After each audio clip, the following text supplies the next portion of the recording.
Are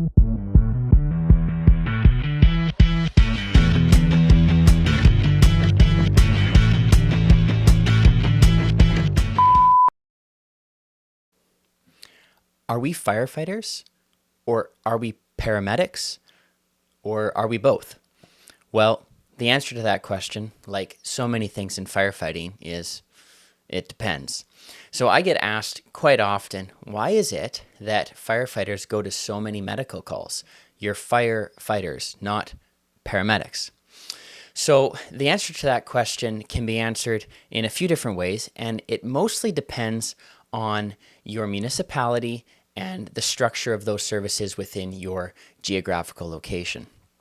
So the first and most obvious reason why firefighters may go to lots of medical calls is that the fire department is the agency within a municipality that provides the emergency medical services. So in departments like that, they are one and the same organization.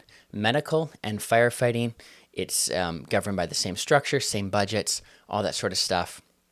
And many times we have the same personnel completing the jobs. So there's departments out there where you have, hey, this rotation I'm working on the fire engine, and next rotation I'm working on the medic or on the ambulance.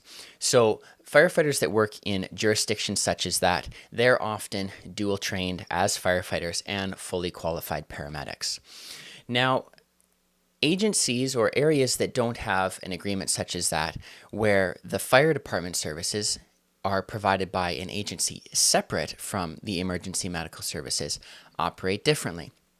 So if the fire department doesn't provide primary medical and transport services, who does? Well, it can be provided through the municipality through a different department, or it can be private. So there's some areas in the States where emergency medical services are privately offered, or it can be given through another government jurisdiction, whether it be a county, a state, a province, some other government jurisdiction outside of the municipality can provide the emergency medical services. So I'm going to take an example from the department that I work in. Again, I work as a suppression firefighter in Western Canada. So some departments in my area, not my department in particular, but some departments around us will go up to 70% of their calls are medical calls. So why is that? Where I live, it is the province that has the mandate to provide emergency medical services, not the fire department. So why do we go to so many calls? The answer is, it's a bit of a political answer, it's budgetary, etc. So if you have the province that has the responsibility to provide emergency medical services, and someone phones 911 and they say, hey, my grandfather's having a heart attack, can you send an ambulance? Now, if that provincial medical system is overloaded or understaffed or underfunded, you could end up waiting critical minutes that you don't have waiting for an ambulance to show up. But there's perhaps a fire hall just down the road, and you've got firefighters in the fire hall who are waiting to go on a call. So the reason why ambulance services are sometimes busier than fire department services is because of the manpower required to complete our job. So if you look at kind of the pinnacle of the service that a fire department provides, it would be extinguishing structure fires, right? So we're going to take that as an example. To effectively extinguish a structure fire in a multifamily residence or an apartment building or a high rise, you need a lot of firefighters on scene. And you need a lot of firefighters on scene relatively quickly. There's an organization we can talk about it another time, and it's called NFPA, and they are a standards organization. So they set a bunch of standards for like how many firefighters need to be on scene within this amount of time, etc., for a city to provide, let's call it industry standard fire protection services. So you need a lot of firefighters to do that, to put out that fire. So if you have a municipality that's shooting for that NFPA standard, you've got a lot of firefighters that are stationed throughout your city, and those big fires don't happen every day, right? You could be waiting a week or 2 weeks or something like that. Now, of course, as firefighters, we go to all sorts of emergency calls. Fires themselves are only about 10% of our calls. But if you've got this trained, skilled workforce waiting for the big fire to come in, why not supplement the medical services side with these firefighters who are, again, not actively employed on fighting the big fire? You need to have the large firefighting workforce because when that big fire comes in, the only way to put it out without burning the building to the ground is a lot of people on scene very quickly. But when that's not happening, a lot of cities are like, you know what? My province is overloaded. The emergency medical services system needs some help. We've got these people that we're paying, and we can train them to a level adequate to provide some basic first aid. And so that city then, in order to provide a better service to the citizen, will offer their firefighters and their fire services to aid the medical system.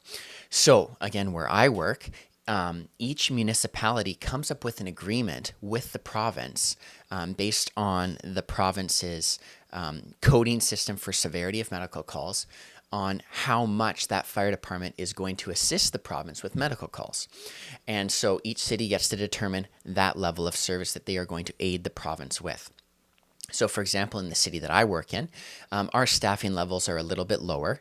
And so we only have signed up to assist the province with higher severity medical calls, things like cardiac arrest, overdose, such like that. We are not going to be going to assist the emergency medical services with something like the flu or a sprained ankle because those are just lower priority. Now, if you have a city or a municipality that is very well staffed, they very well may offer their firefighters to the province or to the other jurisdiction to aid in even some of those more minor calls. So, in a nutshell, that's why firefighters end up going to so many medical calls. Is our cities are staffed for that big fire, but when that big fire is not happening, we just want to be there to help the citizen. So our city managers and city councilors look at this workforce that is being paid and funded, and they're like, you know what? The provincial system is overloaded. Our citizens are not getting the response and level of care that we would like to see as their local politicians. We are going to offer our fire department personnel to assist in the emergency medical services to provide a higher level of service to those citizens.